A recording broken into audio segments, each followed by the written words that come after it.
woman with the tired eyes. The sun had barely peeked through the city skyline when Maya Jones walked through the glass doors of Opal Garden Cafe. She'd worked there for 3 years, ever since she dropped out of college to help care for her sick mother. Mornings in the cafe were always the same. Music playing softly, smell of roasted beans, and footsteps echoing across tiled floors as the staff hurried to prep. But this morning felt different. Heavy, like something unspoken, was hanging in the air. Maya wasn't just any waitress. She was the kind of person who remembered your order, asked about your sick dog, and meant it. She made extra syrup hearts in lattes when she saw a customer frowning. But her kindness hadn't earned her much from management. Mr. Hartley, the cafe manager, was sharp-tongued and saw kindness as a weakness. He often said, "Your job is to serve, not to save the world." Still, Maya stayed. She needed the paycheck, and more than that, she believed small kindness made a big difference. She kept her mother's words in her heart.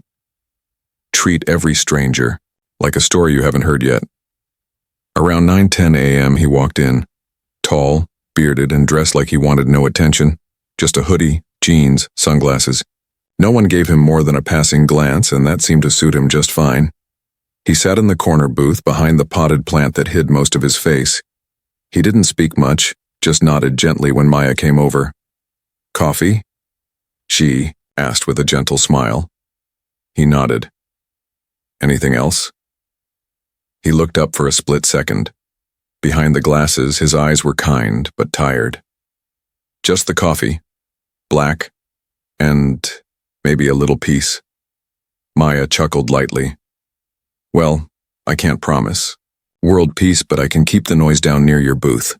When she brought the cup, he quietly whispered, "Thank you." But there was something strange about the way he held the mug, like he needed it to keep from falling apart. Most people sipped coffee casually. This man held it like it was the only warmth he had left in the world. 20 minutes passed, and Maya checked on other customers. The cafe was busy. Business people on laptops, a couple arguing quietly, a mother trying to calm a toddler, but her eyes kept drifting back to the corner. The man hadn't touched his coffee. He just stared into it like waiting for answers that never came. Then it happened. An elderly woman stumbled at the entrance. Her coat was torn, her shoes didn't match, and she was holding a crumpled bus schedule. People turned their heads, but no one moved. Mr. Hartley groaned from behind the counter. "We don't need this today," he muttered under his breath. Maya didn't hesitate. She walked up to the woman, gently took her arm, and said, "Ma'am, are you all right? Come sit. I'll get you some water." The woman nodded, clearly disoriented. "I was trying to get to the hospital. I think I got off the bus too early." As Maya helped her to a chair and poured her a glass of water, Mr. Hartley stormed over. "What are you doing?" he hissed. "We are not a shelter." "She's just tired," Maya replied, keeping her voice calm. "I'll take care of it." "On whose time? Not mine. Either get her out or clock out and leave with her." "They." Words stung. Maya looked at the woman who was now sipping water and trembling. Her heart pounded. She turned to Mr. Hartley. "Then I'll clock out." The room went still. She helped the woman finish the drink, gave her directions, and even called a rideshare to make sure she made it to the hospital safely. When Maya returned to grab her bag from the locker, she found a folded note taped to it. "Don't come back," it read. "No goodbye. No thank you. No check for the week she'd already worked." It was the worst walk home she'd taken in months. She didn't cry. Not yet. She just kept replaying it. How quickly her whole day, maybe her future, changed because she chose to help a stranger. By the time she got to her apartment, her hands were shaking. Her mother tried to comfort her, but Maya just smiled weakly. "I'm fine, Mom. Just need to rest." That night she applied for 2 jobs, then 3 more.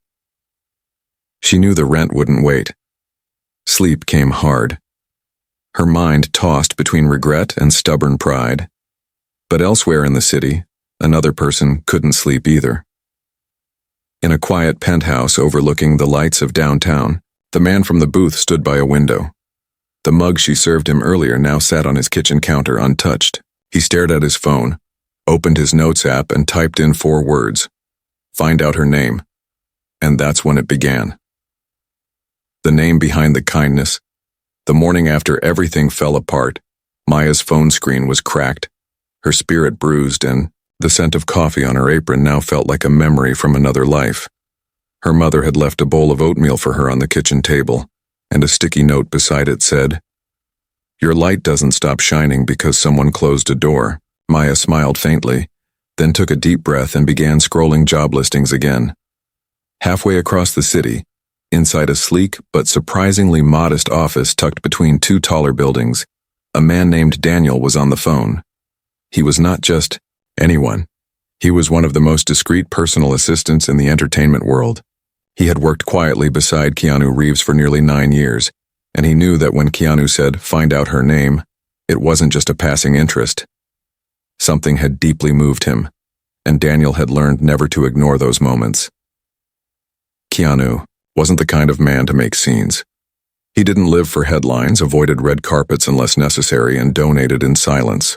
But what happened in the cafe yesterday had stirred something in him, a memory, a truth, maybe a reminder of the world he tried not to forget.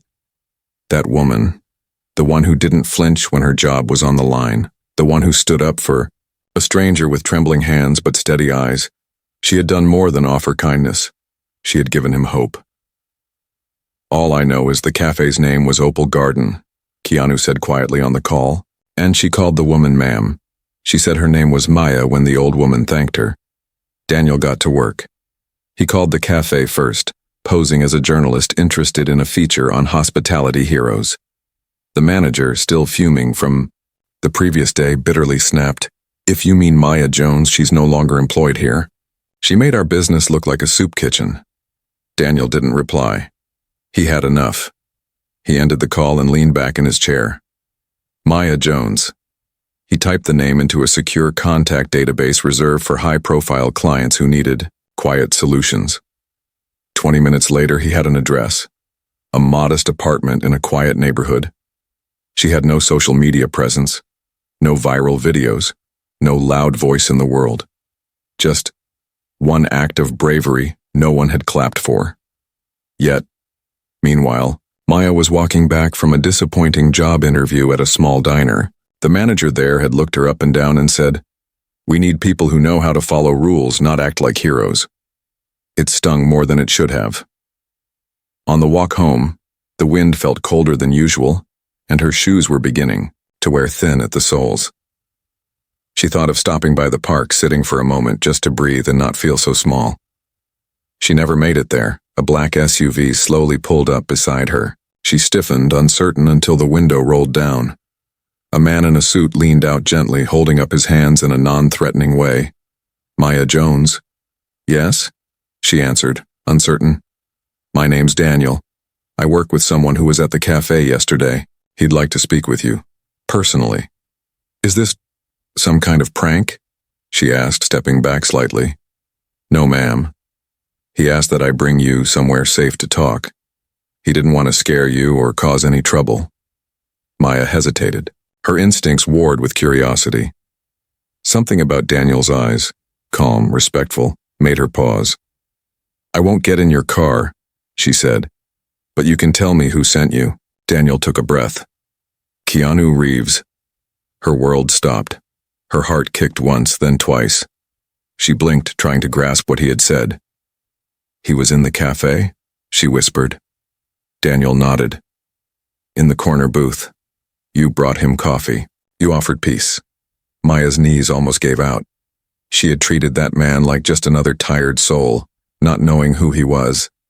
And now he wanted to talk to her. "Can we sit somewhere public?" she asked. Daniel smiled. "Of course." They ended up in a quiet section of a small bookstore cafe nearby, sitting in the back away from the window.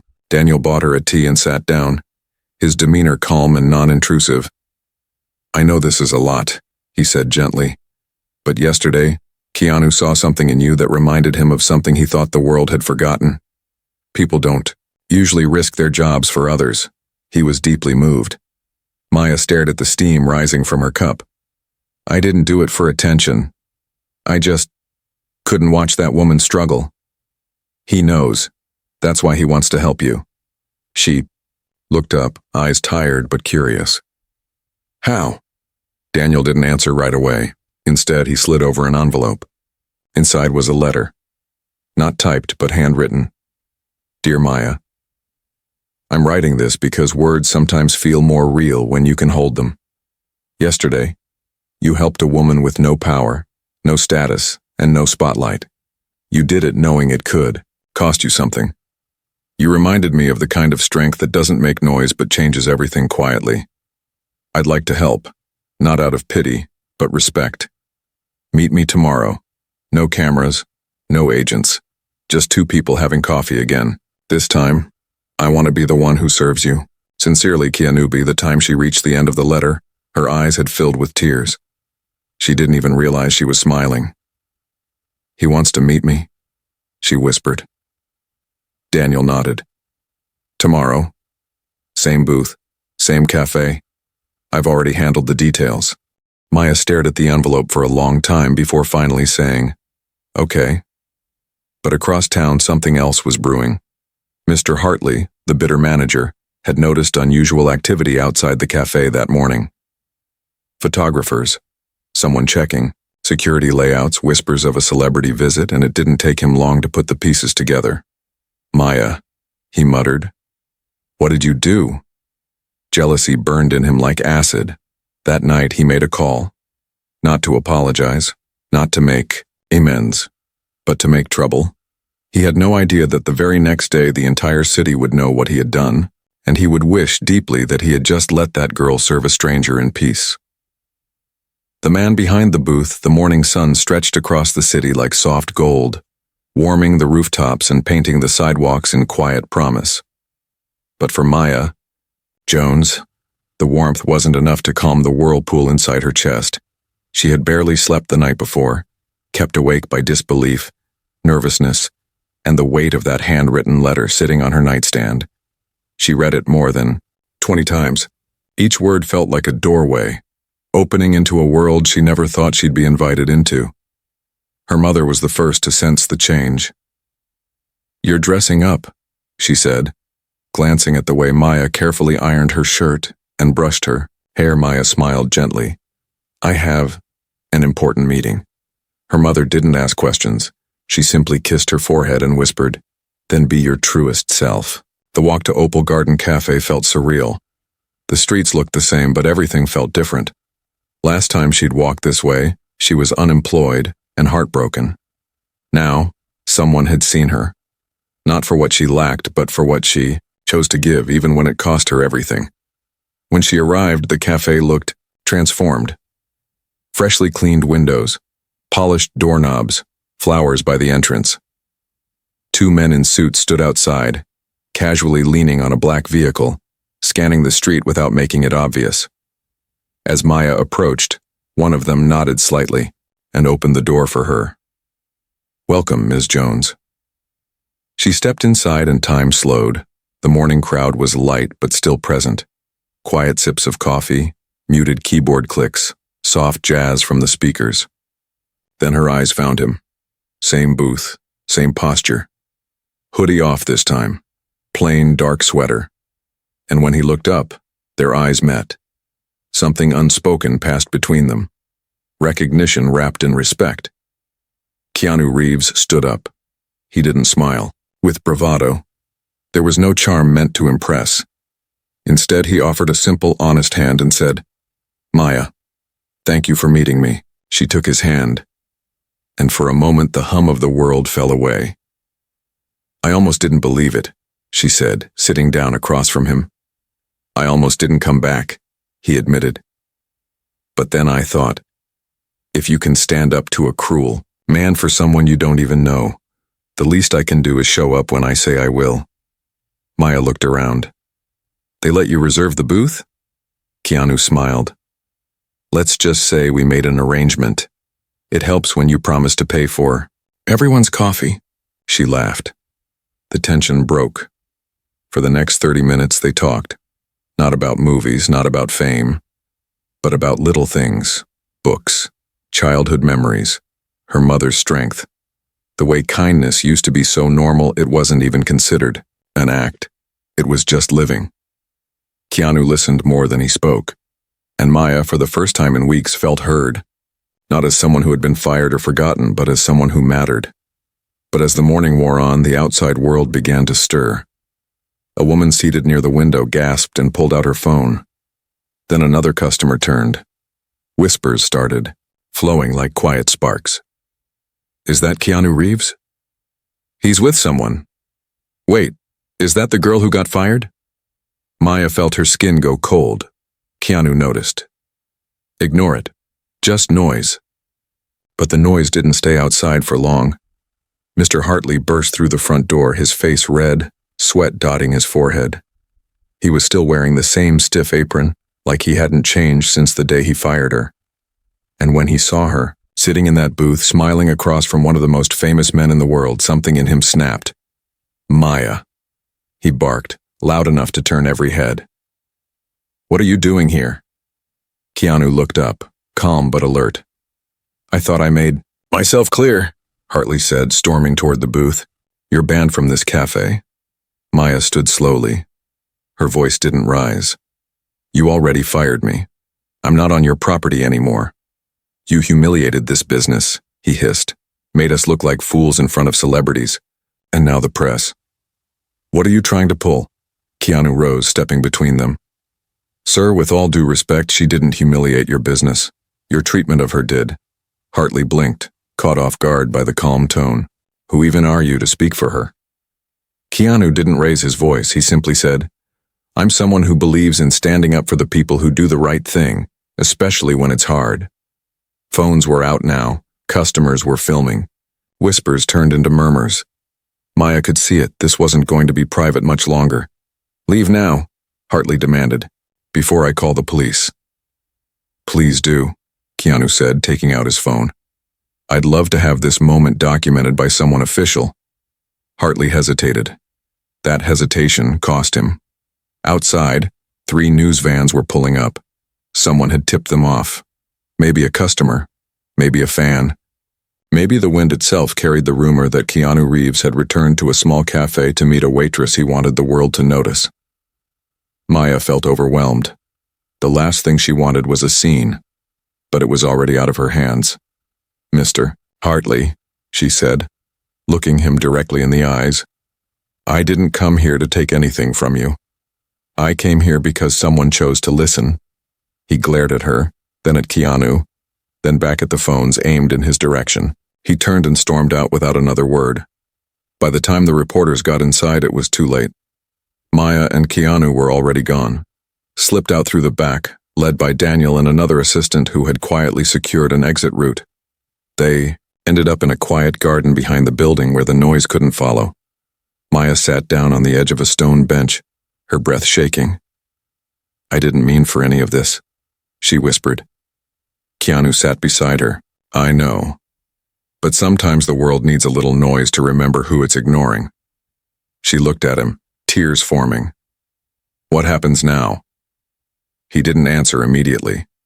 Then, slowly, he reached into his coat and pulled out a small, leather folder. Inside was a business card and a handwritten proposal. "You told me yesterday you wanted to go back to school, finish your degree." Maya nodded, unsure. "Well," he said, handing her the card, "I've partnered with a foundation, anonymous scholarships. No strings, but for you this one is already approved. Full ride, housing included. Just say yes." She stared at it. Then she laughed. Not because it was funny, but because it felt too big, too unbelievable. "You're giving me my life back," she said, voice trembling. Keanu shook his head. "No, Maya. You never lost it. You just needed someone to remind you how much it was worth." And as she held that card in her hand, the camera crews far behind them, the noise of the world fading into green silence, she felt something rise in her chest, not just hope but power.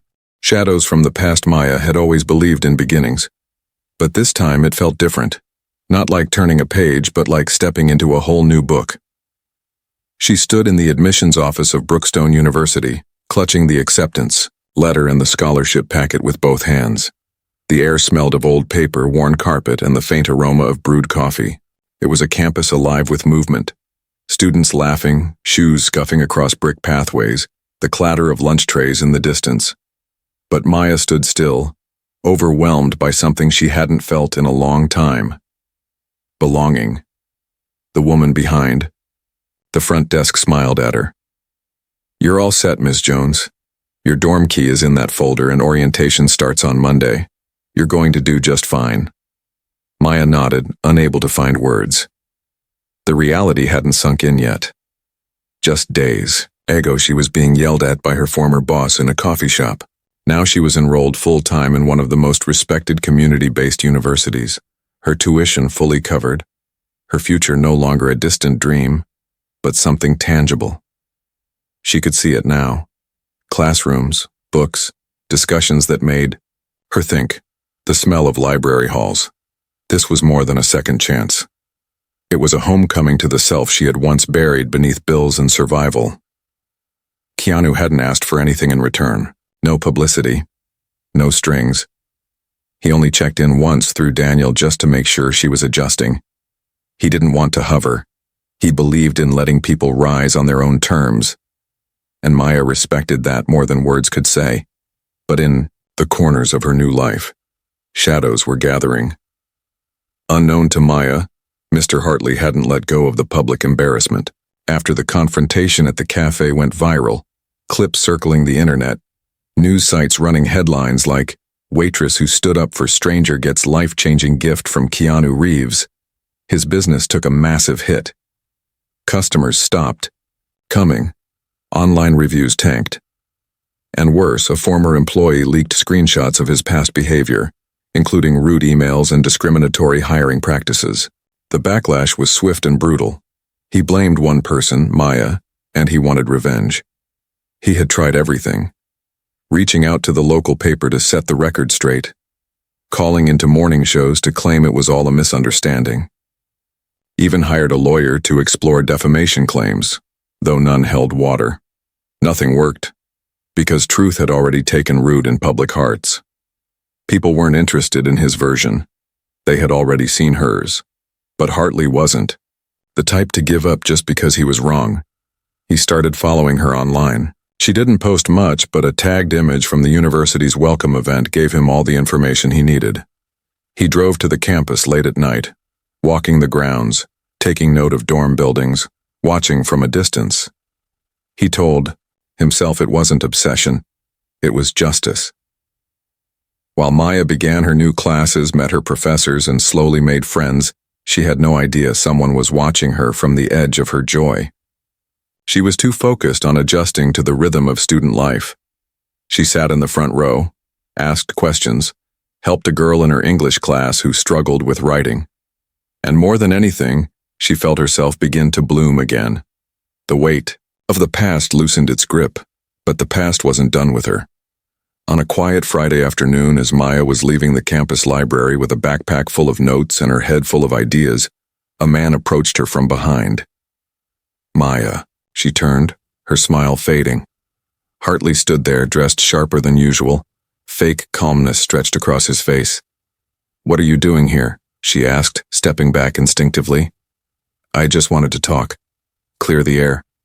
Maybe even apologize." She narrowed her eyes. "You came all the way to my campus to apologize? You could have emailed." He smiled, but it didn't reach his eyes. "I thought this would be more personal. Look, things got out of hand. I lost my business. I lost everything. You cost me that." Maya folded her arms. "I didn't cost you anything. Your behavior did. Your choices. I just refused to stay quiet."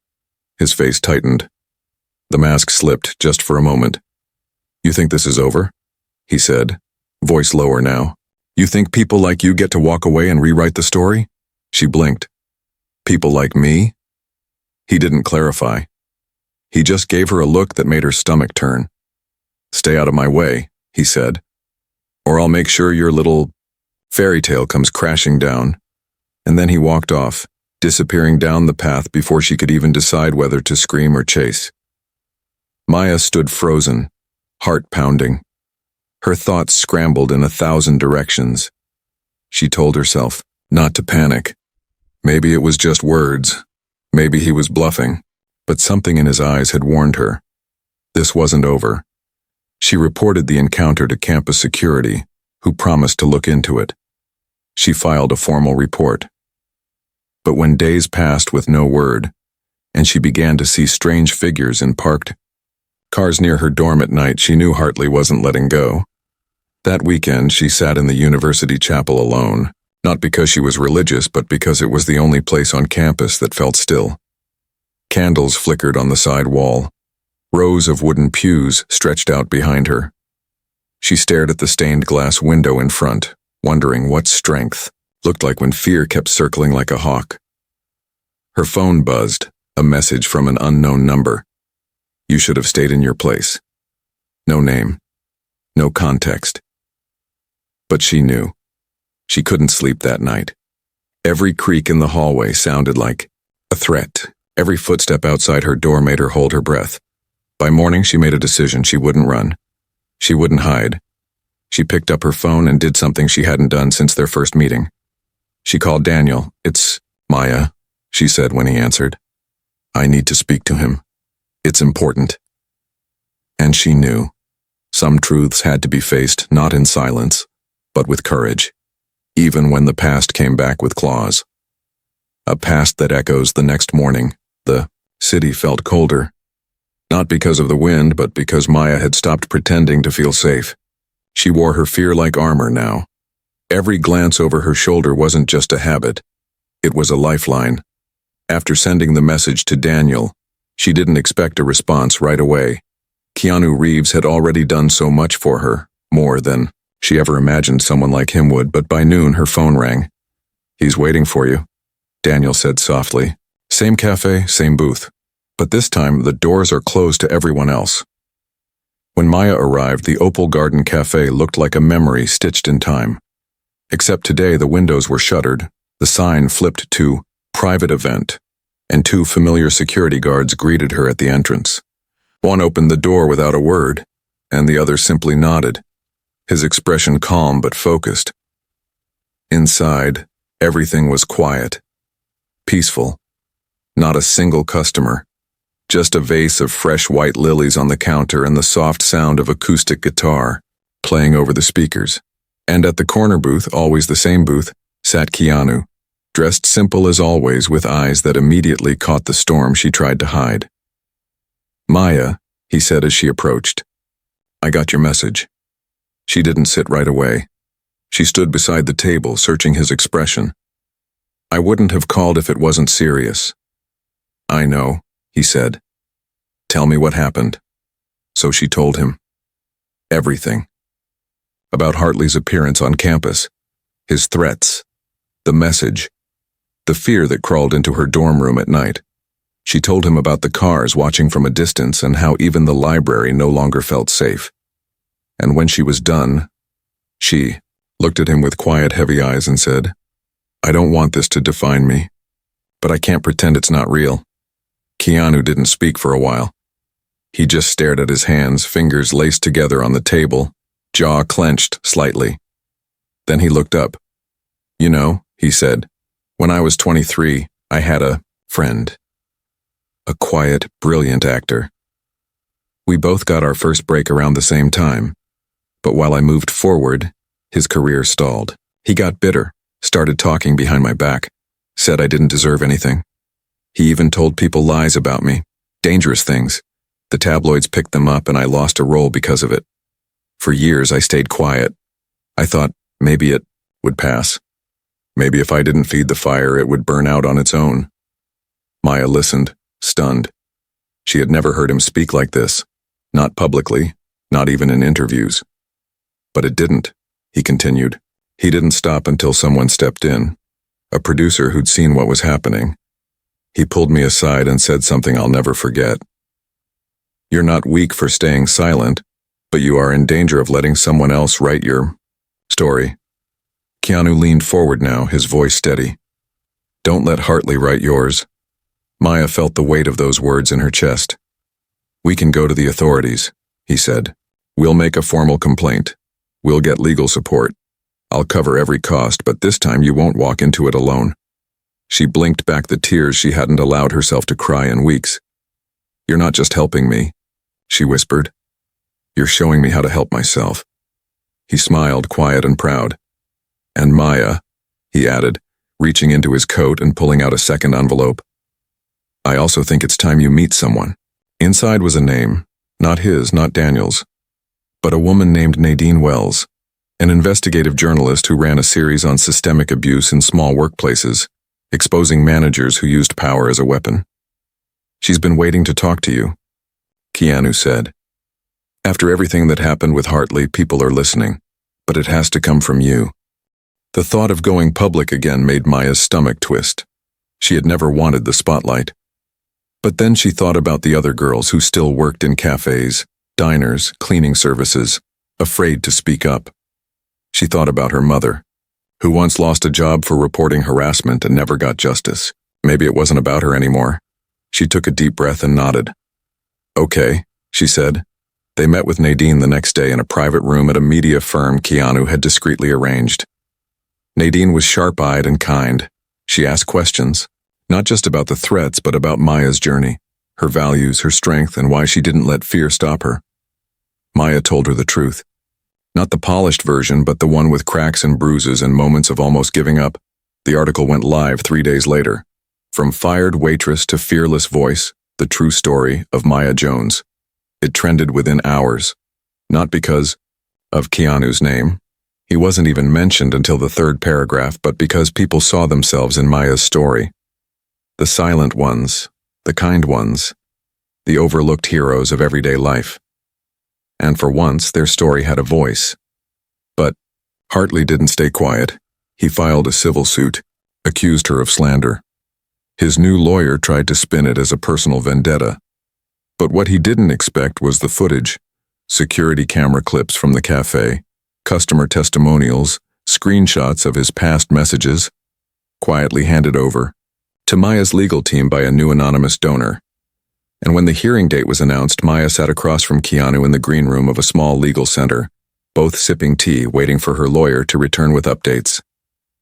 "Do you ever regret being kind to the wrong person?" she asked him. He looked at her for a moment, then shook his head. "The wrong person doesn't make your kindness wrong," he said. "It makes their response tragic." She exhaled slowly. Outside the courtroom, cameras flashed. Inside, the silence, before the storm was deafening. Maya stood up, not as a victim, but as someone who had finally claimed her place in her own story. The voice that shook the room, the courtroom, was colder than Maya expected, not in temperature but in energy, too polished, too silent, like truth had to whisper before it could scream. She sat at the front table with her lawyer, a calm woman named Evelyn Cho, who wore a navy blue suit and a look of quiet fury that never cracked. Maya's hands were folded in her lap, knuckles pale, but her back was straight. For the first time in her life, she wasn't just standing up for someone else, she was standing for herself. Across from her at the opposing table sat Harold Hartley. He looked nothing like the man who once barked orders from behind a cafe counter. Now he wore a tailored gray suit, expensive shoes, and a look of indignation that barely concealed his rage. Beside him sat his lawyer, a man with slicked back hair and an eager gleam in his eye. Someone who believed he could twist facts into fiction and make a judge nod along. The courtroom was only half full, but the people who mattered were there. 2 former co-workers of Maya's sat quietly in the back, hands folded. Daniel was present, as promised, and in the last row, wearing a simple black jacket and no expression at all, sat Keanu Reeves, not as a celebrity, not even as a witness, just as someone who refused to let her walk through the fire alone. The judge, a silver-haired woman with sharp eyes, called the room to order. "Mr. Hartley," she said, looking over the paperwork, "you've filed a claim of slander and reputational damage. You're accusing Miss Jones of making false statements that caused the closure of your business, is that correct?" Hartley stood, cleared his throat. "Yes, Your Honor. I have no issue with her success. But she lied. Her version of events was exaggerated, and I've suffered financially and professionally because of it." The judge raised an eyebrow. And you have evidence of this? His lawyer jumped in. We have statements that conflict with hers. Nothing criminal, of course, but her article, published for millions to read, painted my client as a monster. We're simply asking for a public correction. Evelyn stood slowly. And we intend to show, Your Honor, that Maya Jones told the truth, supported by video footage, written communications, and multiple witnesses. We will also provide evidence of intimidation and harassment that followed after she was fired. This is not a case of slander. This is a case of power trying to silence accountability. The trial began. One by one, witnesses were called. The old woman Maya had helped, Mrs. Ellen Simmons, came forward. She spoke with a cane in one hand and strength in her voice. I don't remember what Maya gave me to drink, but I remember how she made me feel, she said. Like I mattered, like I wasn't invisible. How many people do that? Another former waitress, Jessica, testified about Hartley's treatment of staff. He always said, if you don't like it, leave. When Maya helped that woman, I remember thinking, she's brave, because the rest of us were scared to stand up. Then came the footage. Evelyn handed over a USB drive. The courtroom lights dimmed and a projector screen flickered on. The room watched silently as the security footage from the cafe showed everything. Maya stepping forward to help the confused woman, Hartley confronting her with threats and her calm defiance as she guided the woman to a chair. The moment was raw, real. And then, at last, it was Maya's turn to speak. She stood at the witness stand, a microphone in front of her and the room holding its breath. She glanced once toward the back, toward Keanu, who simply nodded just once. I didn't write that article to be famous, she said. I didn't help that woman to be praised. I just didn't want her to feel alone. I felt that way before, small, invisible, not worth someone's time, and I promised myself I wouldn't let someone else go through that if I could help it. She paused, her voice steady now. Mr. Hartley says I ruined his reputation, but truth doesn't ruin people. It reveals them. I wasn't the first he mistreated, but I decided to be the last. The silence after her statement stretched long. The judge finally looked up. Thank you, Miss Jones. That was clear. The verdict didn't take long. Based on the evidence presented, the judge ruled, the court finds in favor of Maya Jones. The plaintiff's claim of slander is dismissed with prejudice. Further, I recommend the district attorney review the submitted documentation for potential labor violations and intimidation. Hartley's jaw fell slightly, but no one spoke. He had lost. Outside the courthouse, reporters swarmed the steps. Maya hesitated, but when she stepped out, something remarkable happened. Students from her university were waiting. People with signs. Kindness is strength. We believe Maya. Speak truth even when your voice shakes. They didn't cheer loudly. They just stood, hands raised, in quiet solidarity. Keanu appeared beside her, gently placing a hand on her shoulder. You did it, he said quietly. Maya turned to him, eyes full. I couldn't have without you. No, he replied. You could have. But I'm grateful I got to watch you do it. Days later, the story had faded from the news cycle, but not from people's hearts. The cafe was permanently closed. Hartley had vanished into legal trouble and public shame. And Maya, she kept attending school. She started speaking to students about standing up for themselves. She wrote essays about dignity in ordinary jobs. Her words reached further than she'd ever dreamed, and one day as she was walking through campus, a young girl stopped her. You're Maya, right? She asked. Maya nodded. My mom said because of you. She finally reported her boss. She said you gave her the courage. Maya smiled. Tell your mom. Her courage was already there. She just needed to believe it mattered. And as the girl ran off laughing, Maya turned to the sky above, took a long breath, and walked forward into the life she had rebuilt. Not with revenge, but with truth, and the strength of being unapologetically kind.